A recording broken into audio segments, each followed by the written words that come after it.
We're live. Welcome to the Fatal Vision Podcast Live 2026. This is James McGinnis, your host. I'm right here with my boy Billy. How are you doing, Billy? Sidekick BG in the house. Oh, no, way more than sidekick. Wow, You're thank you, man. the main kick for sure. Wow. Yeah. So that's our deal, right, man? Yeah, that's our we're deal, doing man. we're live tonight. We're doing live phones as always. So just dive right in. Participants are welcome. I'm not answering that call. So.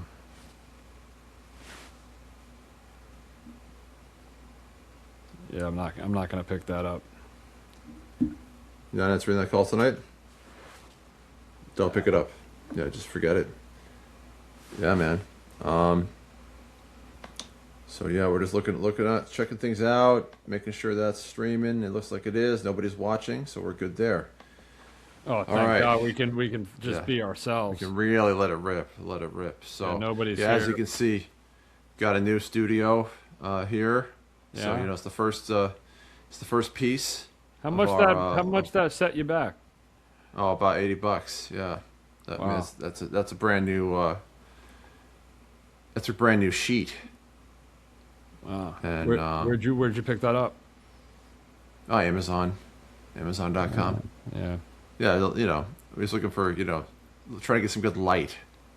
I'm not looking trying to we've received a lot of constructive feedback about the last time, so we're putting it right to work.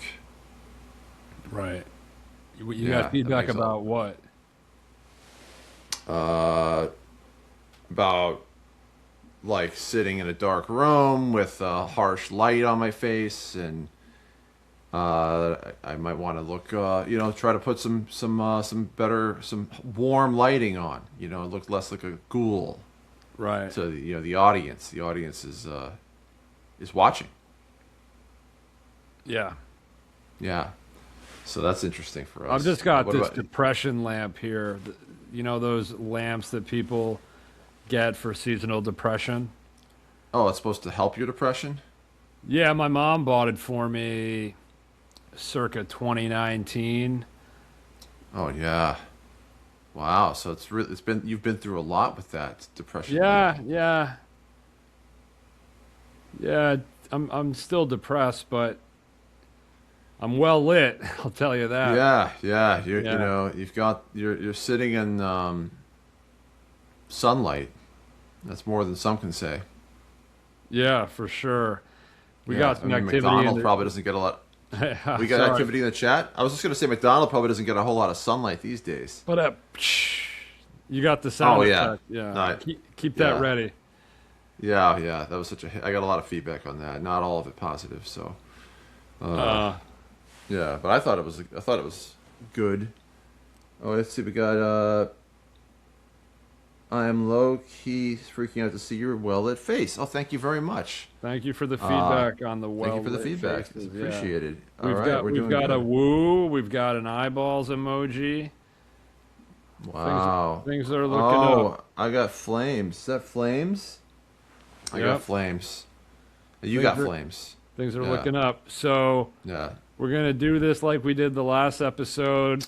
Chat, Oh yeah. chat will be Yeah. live.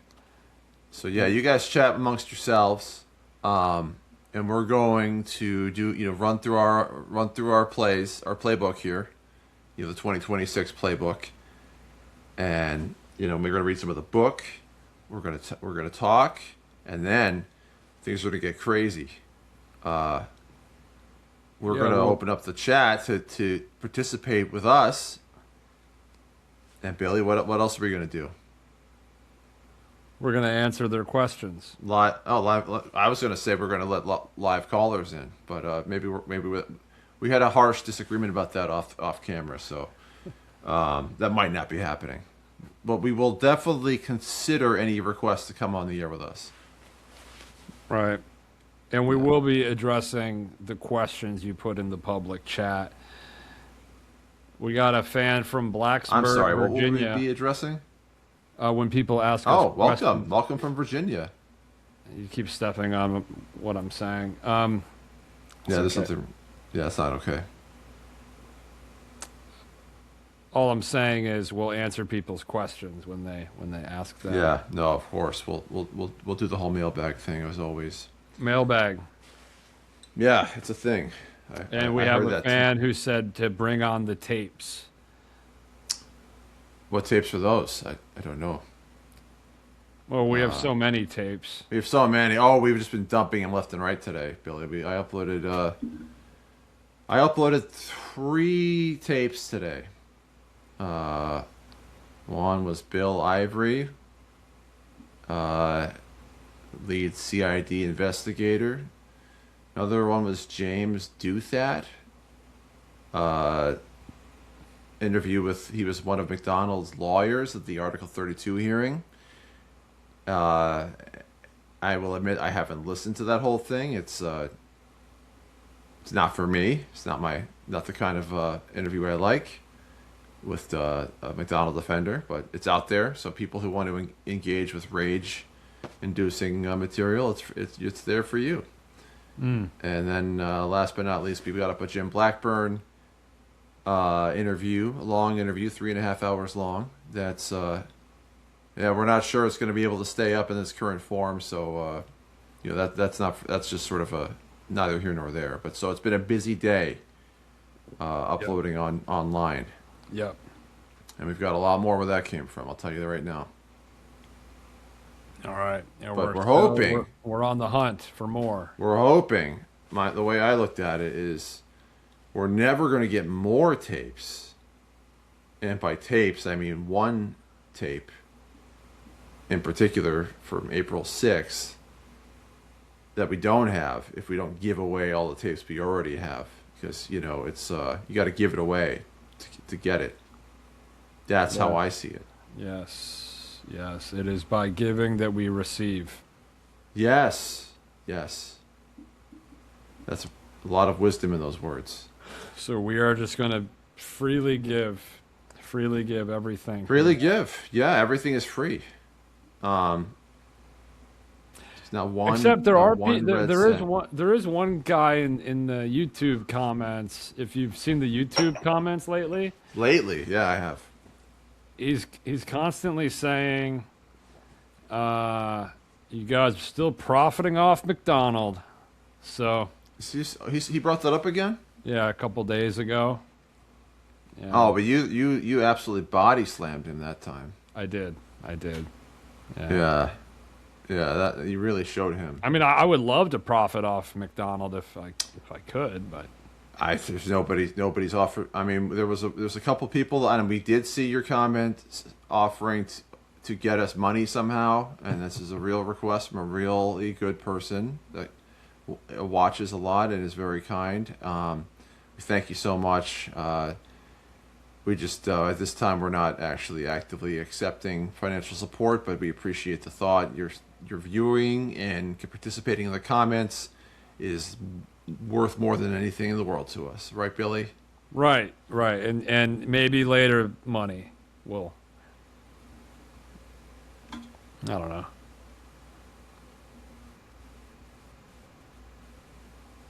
Yeah, maybe. I mean, for the right amount, I'll consider accepting the rights. If a large enough sum, I'll consider changing the policy. But that's just one of those things. All right, let's get into the book. Where did we leave off? Oh, yeah. So we left off at a really opportune moment where Joe is shifting into discussing Helena Stokely, bringing us up to speed on her. So let's get into it. Okay. All right. And as always, Billy will lead us into this. And but to thine own self be true. So again, we are in chapter 2 of. Are we in part? No, we are not. Oh yeah, we are in chapter 2 of part 3. Of yes, part 3. yes, yeah. starting with this sentence, Pruitt and Kearns, however, for those reading along with us. Reading along with us. Yep. Pruitt and Kearns, however, were delving into other aspects of the case. In particular, they were looking into the matter of Helena Stokely. One of the first people to whom they spoke was P.E. Beasley, a detective assigned to the narcotics squad of the Fayetteville Police Department.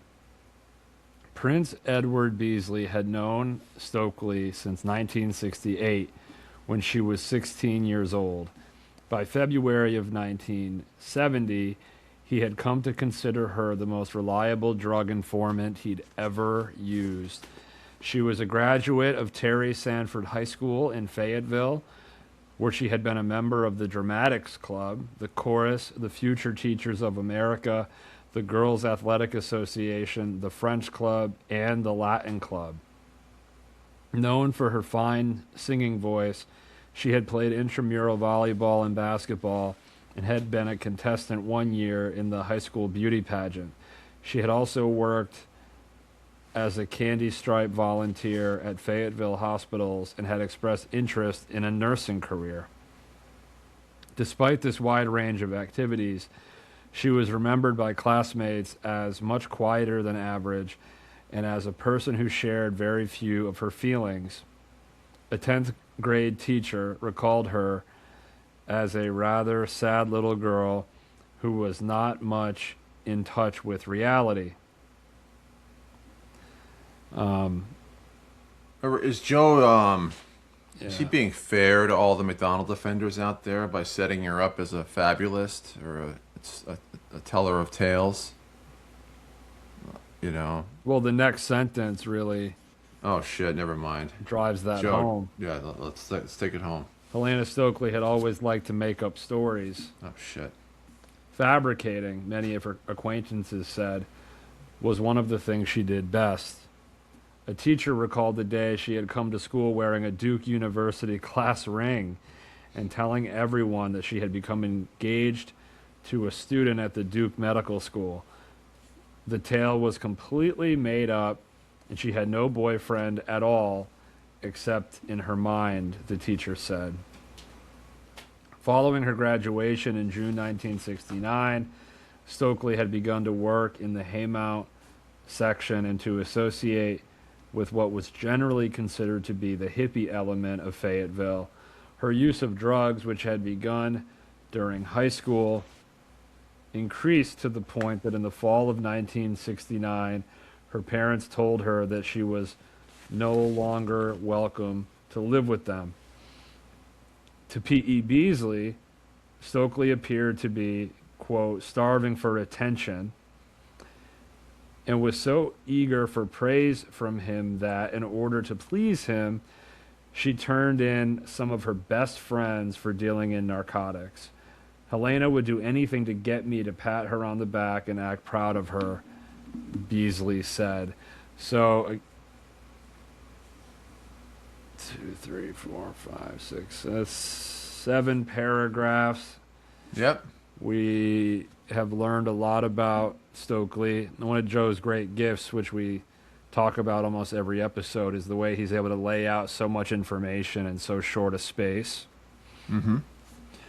We get a picture of her as a high schooler, a pretty high achieving one. I certainly wasn't. I didn't do any. Clubs. Extracurricular 0. Yeah, that was not my Latin thing. club, French club. I would never try to speak French. And she was a candy stripe volunteer. At hospitals. At a hospital. So that's she was a pretty active young girl. And it's also pretty striking how adjacent all of her high school years were to all of this stuff. And she was 18 maybe when the murders happened, 17, 18. It seems pretty wild that she's also. I mean, I don't hear anything about the Church of Satan in here, right? And that's kind of the main argument about how she ended up in 544 Castle Drive. was the satanic ritual abuse she was engaged in. So that's it doesn't I don't Pruitt and Kearns seem like they're looking at it pretty closely, talking to classmates, teachers. Yeah. What do we think about Beasley? He's not doesn't Joe's being pretty kid gloves, at least in this section with him. I think he seems like kind of a scumbag. Yeah. He's clearly willing to exploit her. Yeah. I mean, what kind of a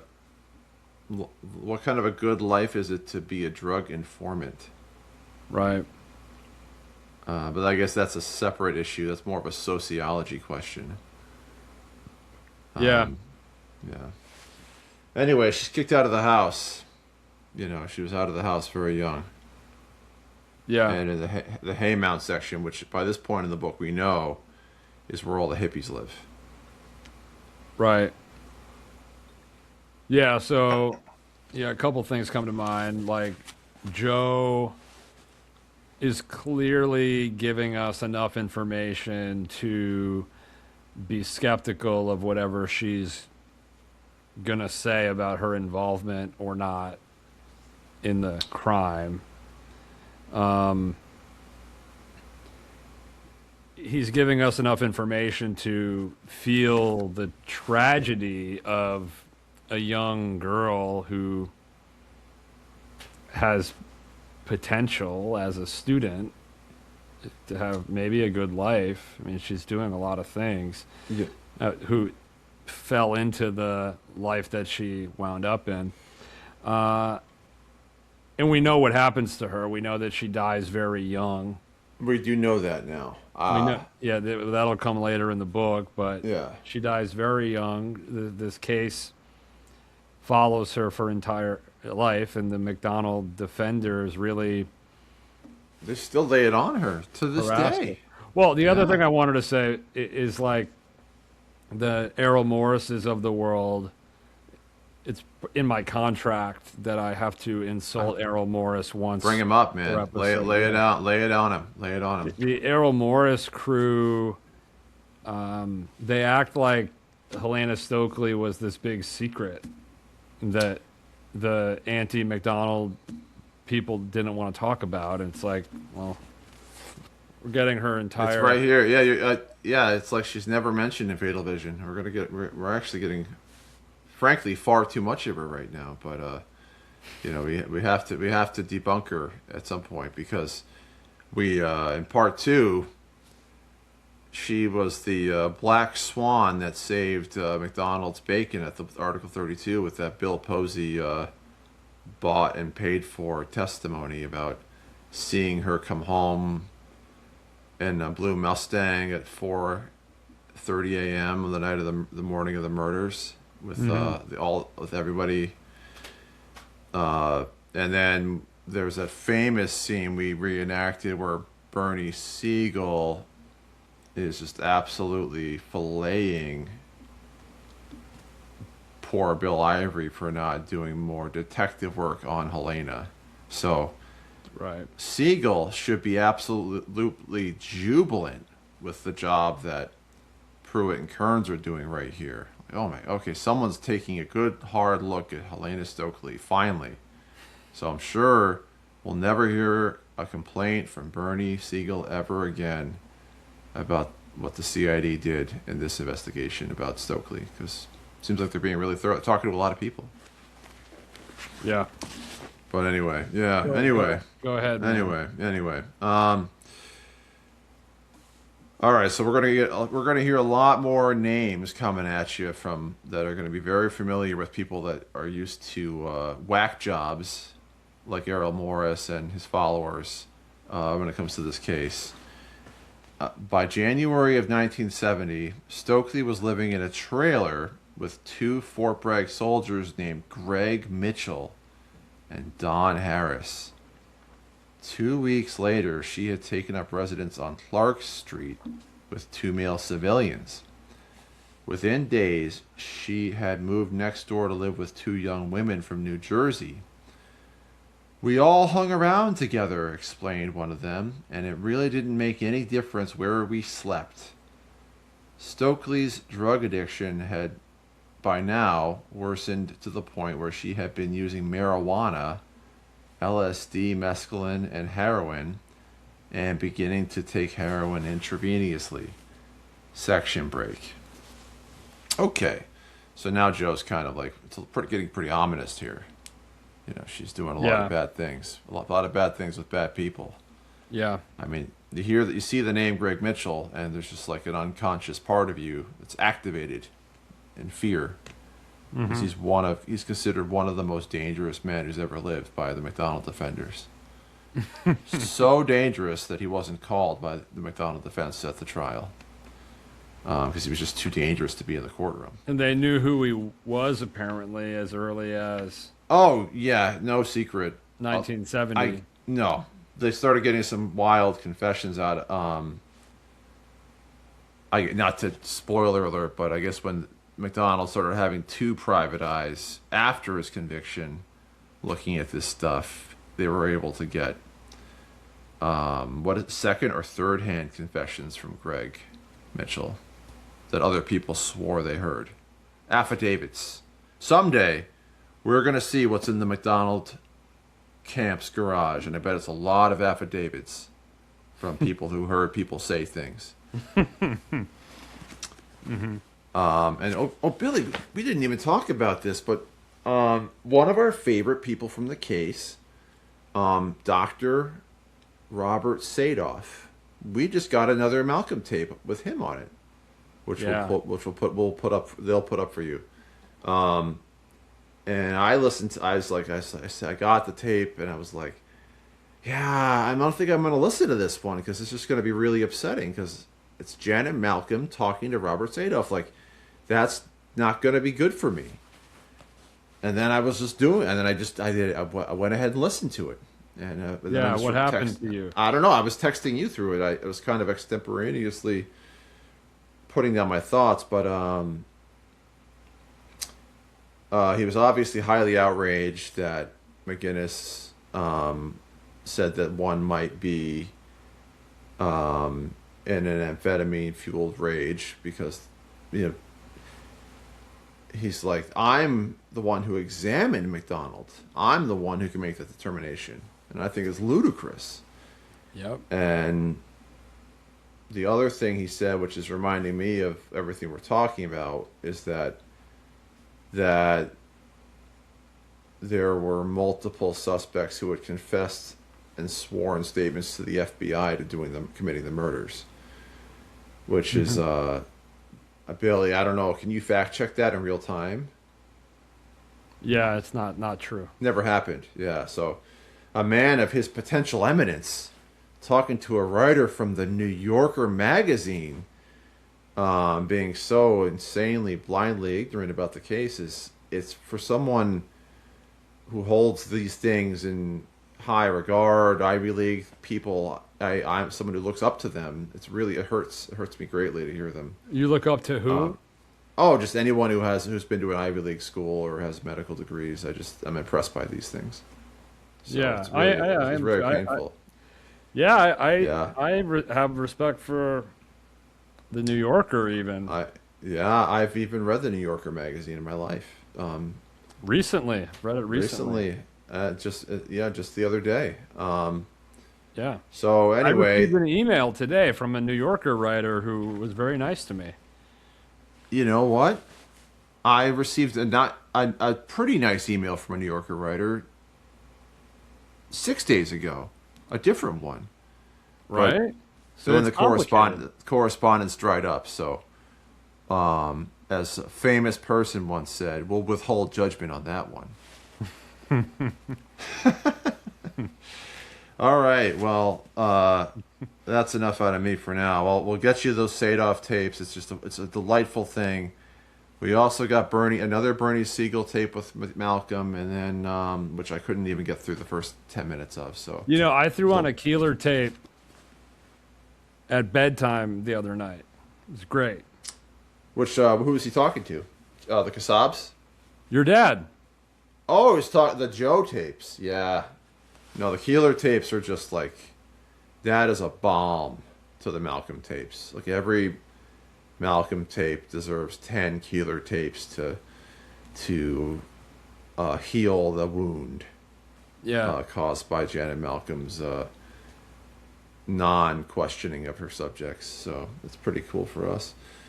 I'm glad you enjoyed that, Billy. It's good to hear that you had such an intimate moment with the material in bed. Yeah. I'm usually thinking about this book in bed. Yeah, I do it a lot. I think about it basically the whole day, and it helps a lot now that I get YouTube notifications on my phone. So anytime someone comments on any of our videos, it could be one that's from 6 months ago, I get a notification and I don't even know what they're referring to. They're like, "Yeah, bullshit." I'm like, what? And then, Or like, I'm disappointed in your profanity, Billy. that's right. I think we might have lost that person. I haven't heard anybody else complain about your profanity in a while. Yeah. So I've been kind of laying off the profanity with God. I've been picking it up. Yeah, without God's help, I've been.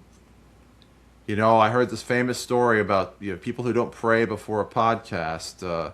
They're the ones who end up swearing on the air, just like people who don't pray before eating cake end up dropping the cake, and that's somebody's that dinner. cake, that cake was supposed to feed the hungry people. It was. So that's Now, what you now, get. now they get no cake. You didn't pray that you dropped the cake. Now the hungry That people is can't eat the the- cake. The logic is airtight on that cause and effect of prayer. You don't Yeah. pray, people end up hungry, wanting the cake.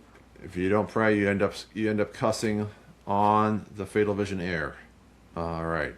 All right, go ahead, James. And unless there's profanity in the material of the book, which unfortunately there's hundreds of F words in here.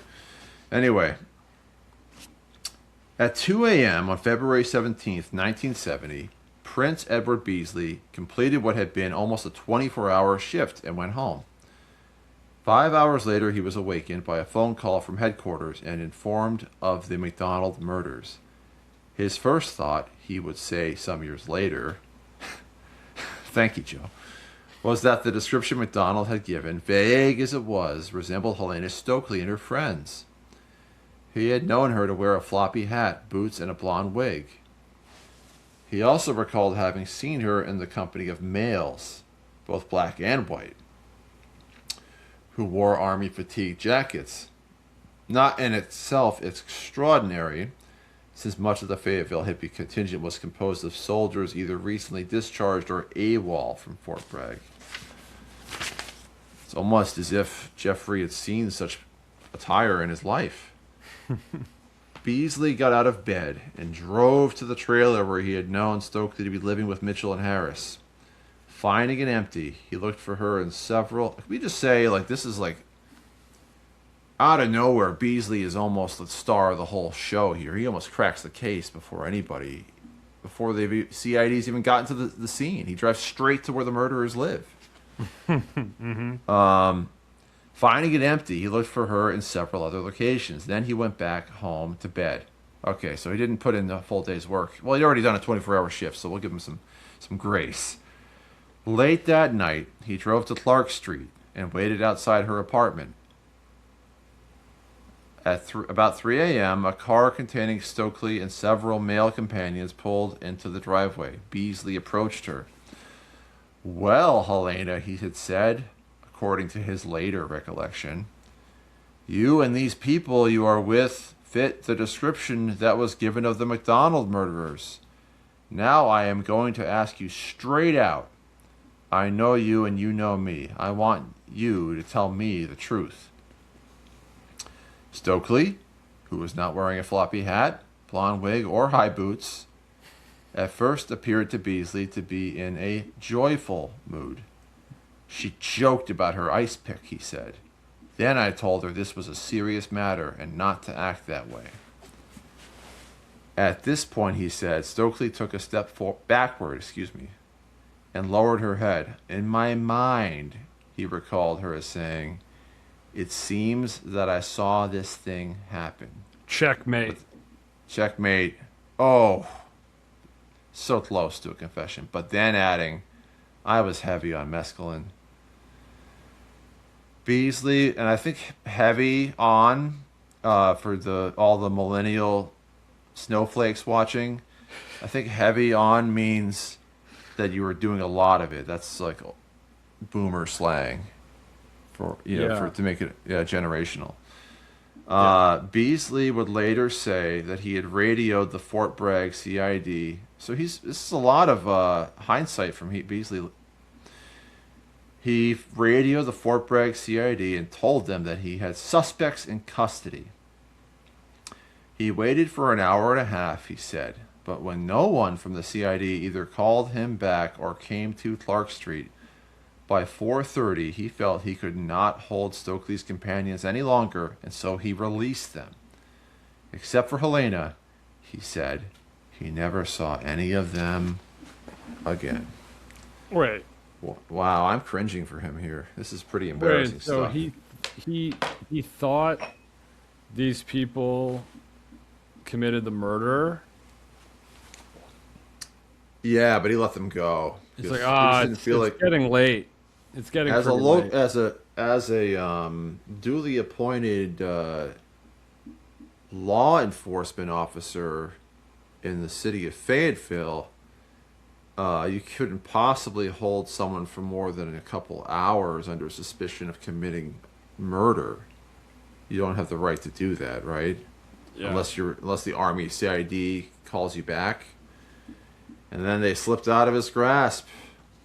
Yeah.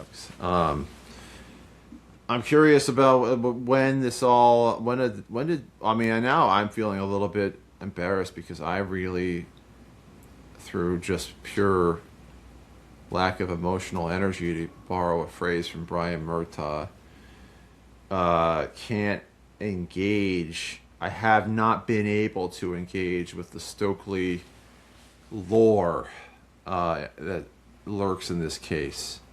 So I don't know all when Beasley got off the sidelines and started telling stories, and when is this story from that Joe is saying he told later? How much later? 4 years later?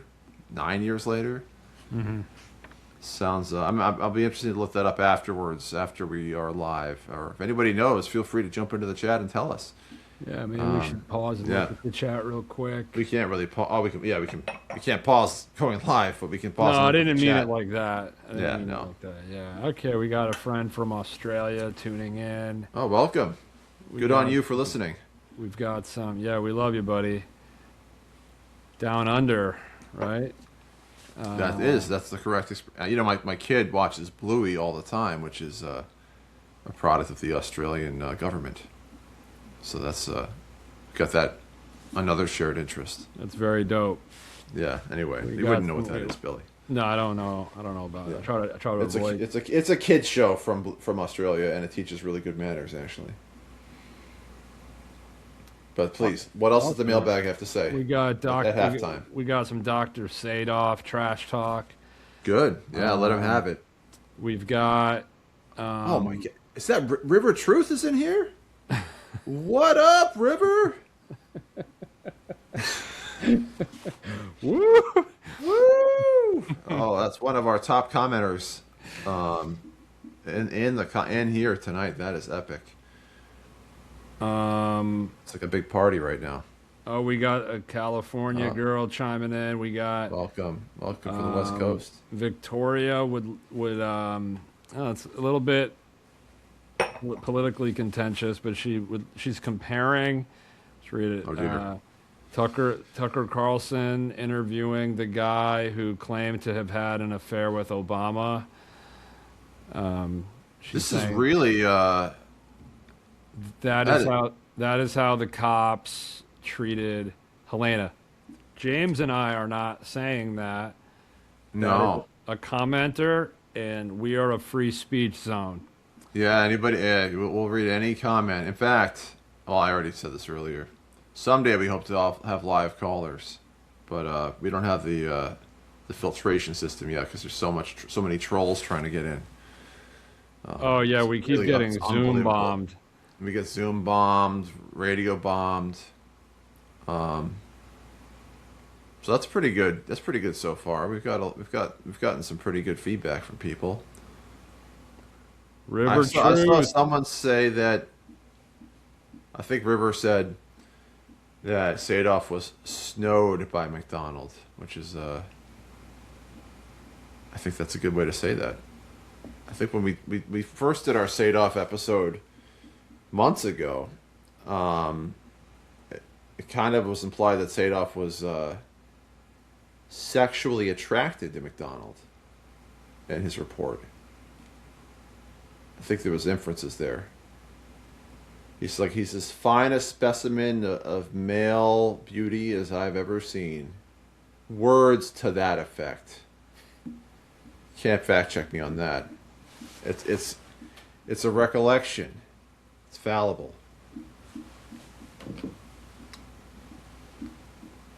All right. All right. What do we got? What do we got here? Are we gonna? I gotta say, there is not a fan from California in the chat. Oh, Canada. Canada.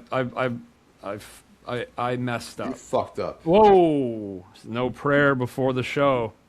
That's what happens. Oh, that got bleeped. Hopefully in the live air. We're on a delay, right? Okay. Well, that's okay. Well, that's awesome. We're internet. We've got 3 countries represented tonight, at least.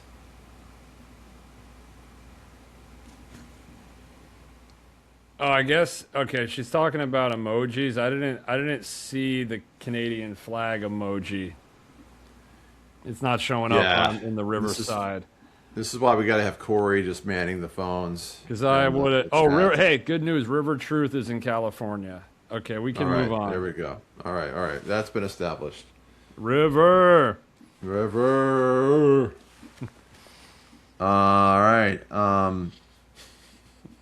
Okay, so yeah, we just established that Prince Beasley solved the murder on day 1, but then they all escaped from him, according to his later words.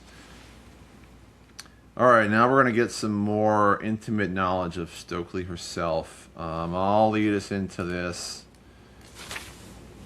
and then I'll turn it over to Billy, and I think that's going to bring us to the end of our scripture tonight. Okay. Stokely herself, however, like hundreds of other Fayetteville area hippies, was questioned several times by authorities in the days immediately following the murders. Wait a second. Just questioned by authorities. That's not the same as Beasley. Every time I go out, they pull me in, she complained to a newspaper reporter. The reason they're hassling me is I don't have an alibi. The night it happened, nobody saw me. Her comments were printed in a Fayetteville paper. That is crazy. That she went to the media first before the MacDonald camp were able to track her down. Eventually, Stokely was questioned by William Ivory of the CID. Already convinced, we've already seen that scene, already convinced that MacDonald was the killer, Ivory had concluded this first interview in even more perfunctory fashion than he did the one which followed Posey's testimony. By the end of February, despite her attempts to draw attention to herself, nobody was taking Helena Stokely seriously as a possible suspect.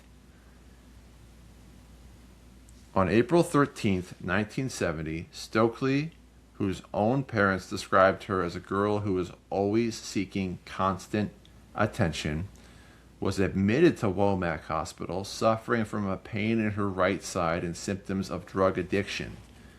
The next day, she and her father were interviewed by a military psychiatrist. She admitted to drug abuse, the psychiatrist said, using Seconal, heroin, and many other drugs. She said she would shoot up almost constantly. She said this had been going on for almost 2 years. The psychiatrist concluded that currently she feels terribly worthless and unwanted, and states that no one is sincere and no one really cares about her. She's extremely rebellious and sets up situations where she asks for help and then makes sure that you can't give it to her. He recommended that she be hospitalized at the University of North Carolina Medical Center in Chapel Hill for long-term psychotherapy. She was admitted there on April 17th and placed on a methadone withdrawal schedule. She told the admitting psychiatrist that she had been taking everything available, including heroin, opium, LSD, cocaine, methadone, and barbiturates. She said that in February she had begun to feel depressed and reclusive and had increased her heroin consumption to 8 or 9 doses per day. Billy, you're on mute. I just I made a sad, mournful sound. Okay. I went, All right. Well, now that I got you back on the air, I'm going to turn the spirit of the text over to you. In your honor, you'll find out in a few sentences. I've been on the air. The whole Okay. time. No, I know. You said you're. Yeah, I know. I was typing to the chat. I didn't want you to hear it. The psychiatrist noted that at the time of her admission, she was oriented to person and place, but thought that the date was April 26th when it was actually April 17th. It's my birthday. That's your birthday, right? Yeah. Okay. That's Take why a I moment. gave it to you. That's pretty big. That's a big deal. That's like a thin veil moment. Yeah. Yeah, we'll do something big on April 26th for our fans. Celebrate. Oh yeah. Celebrate me. You know, you gotta get past April 6th first, though, and then that's gonna have a lot of people. Oh, we're gonna go live all day on April 6th. That'll be a 24-hour marathon. Yeah.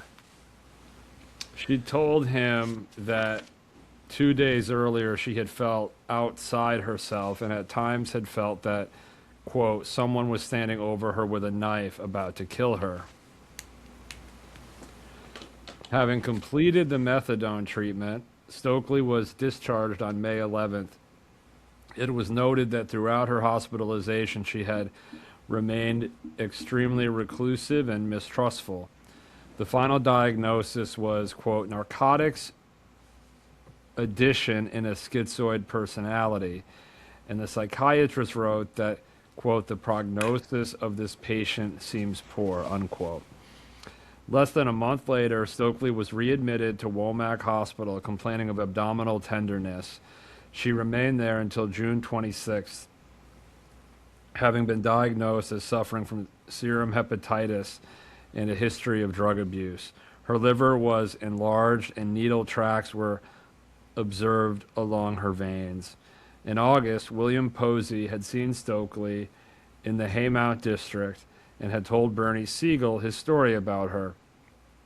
Posey's testimony at the Article 32 hearing received extensive publicity thanks to Siegel and his assistant, Dennis Eisman, and soon after Ivory had re-interviewed her, Stokely decided to leave Fayetteville.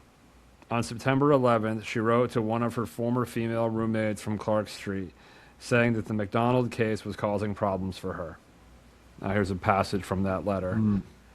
I am in deep, deep trouble with the CID. Remember how I didn't have an alibi for the night of the murder? Well, our dear next-door neighbor stepped up and pinned the blame on me once again. I know I did mescaline that night and borrowed somebody's blue Mustang. Do you remember who owned the car? All I remember is I took off and came back about 4:30. They have enough circumstantial evidence against MacDonald to try him for murder, but first they have to rebuke Posey's testimony. He saw me leave in that car, but I sure don't know where I was. Okay. I think that brings us to the end of our reading. That's amazing stuff. That doesn't sound like she was involved on first pass. No, I'm just saying, I mean, she seemed real busy, with going to all these institutions and what did schizophrenia diagnosis, and This is all really horrible and sad for an 18-year-old kid. This is like really tragic stuff. Um, and it does give me moral outrage to know that she's going to have her entire life ruined by these MacDonald predators. I'm not sure she'd ever have had a chance of getting out of her addiction or getting well, but I can tell you that I think the odds were certainly made a lot worse by people like Ted Gunderson and Prince Beasley and Jeffrey MacDonald himself and Bill Posey and Dennis Eisman and Bernie Siegel, putting the spotlight on her when she was still in and out of the hospital in the middle of the Article 32. Yeah. I mean, we've explored this idea over many episodes. Oh, many times. It just keeps coming up. Most notably in episode 25. Yes, it did. The Flannery O'Connor stuff, but Yeah. just the corrosiveness of the evil and how it comes to infect everything Yeah. and the victims mount. I mean, Helena Stokely, this is a joke. You read this chapter, she's a lost, traumatized, addicted, mentally ill girl. Teenage girl. Yeah. And the MacDonald camp, because of Jeff's lie and because of their participation in Jeff's lie, just basically killed her too. Yeah, definitely. There's no question. I wanted to circle back to something that I just couldn't let go from the chat. Okay. River True said, this channel infuriates Mac, that's short for MacDonald, and his camp. Yeah. Let's throw that up on the stream real quick. What do we think of that? Do you think Mac is aware of this channel at all? I think River, as much as I want to believe that, I kind of doubt that I'm on Mac's radar. Yeah, anybody in Mac's camp watching right now, chime in. Feel free to chime in. We'd love to hear from you. Because we think that we do have a sincere desire to give Jeffrey MacDonald the opportunity to confess to the murder, even though we know he won't. We've all been there, but we offer him that grace to come clean and tell the truth, own your lies, own your killing, own the murders. Before you depart the earth. Set free all these poor saps who buy into your bullshit and orient their lives around freeing you.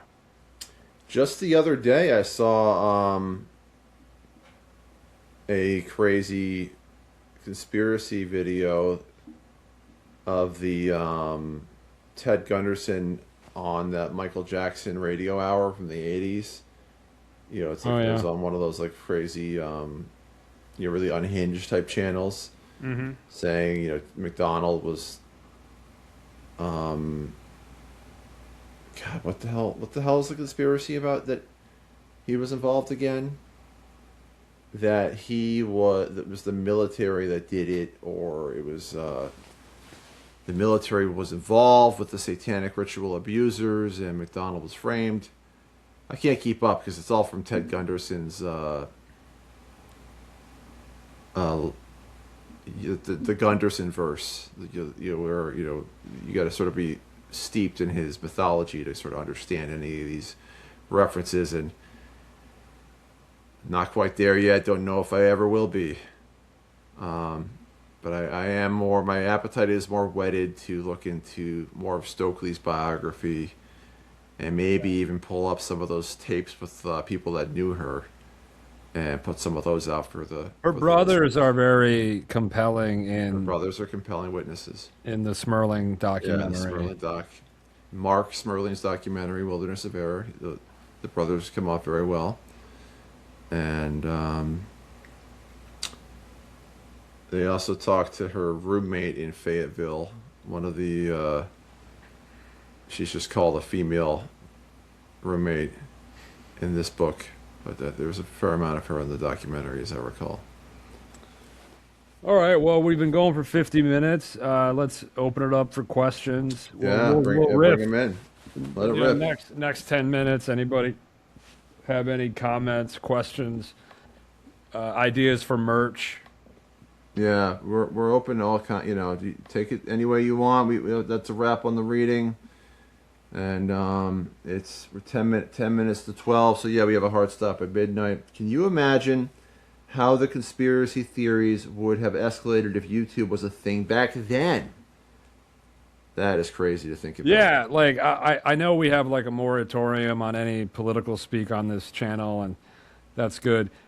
Imagine like Candace Owens then. I don't know who that is. Okay. Should I still not know who that is?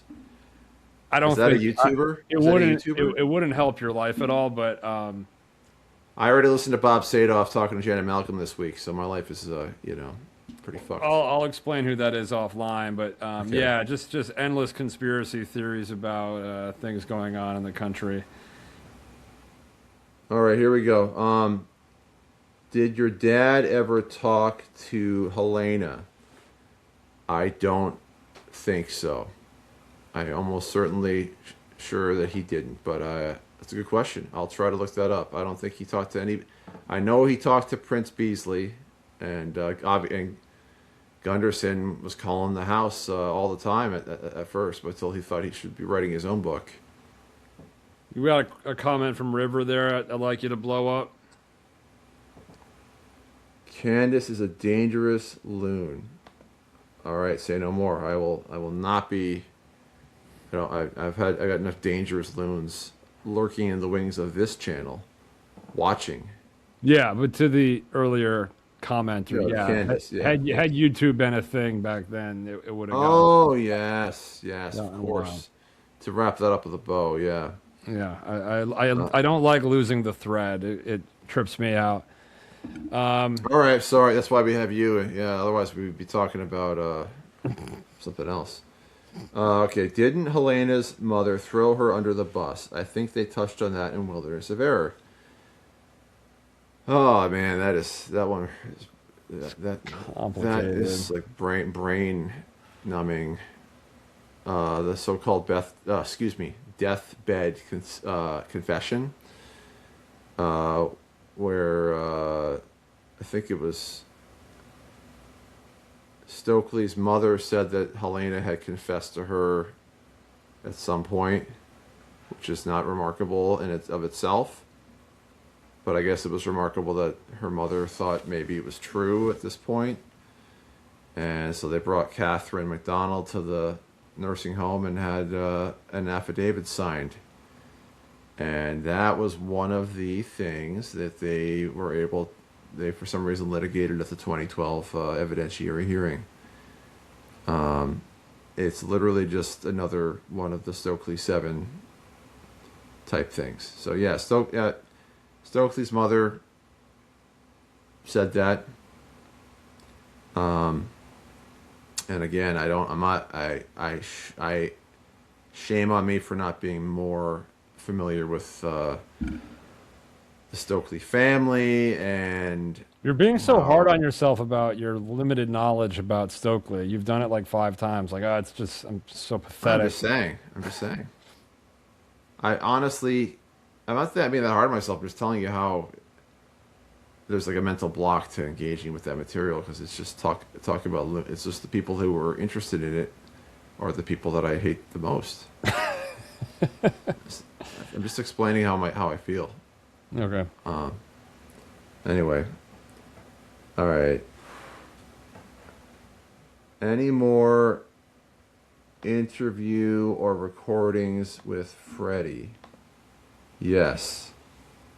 We do have many more hours of tapes that Bob Keeler made in conversation with Fred Kassab and Mildred that we have not yet put out.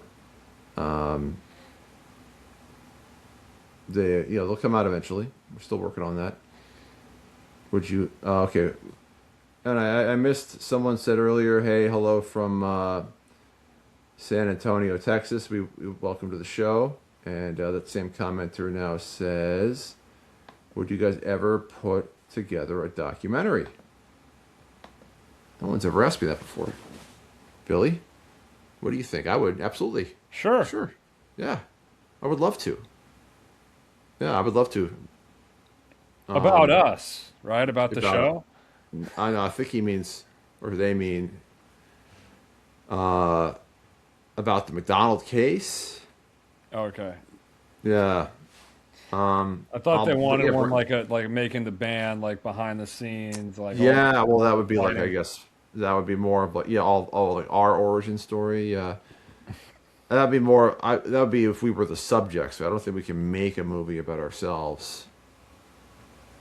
I guess we could. All right. But the answer is yes. I would The absolutely answer is do a yes. No, if documentary. please, send them my number if someone wants to set up a production for me and Billy. We'll devote our entire lives to this once the resources become available. All right. I'm just scrolling back to see if I missed any questions on here. Seems like that's it.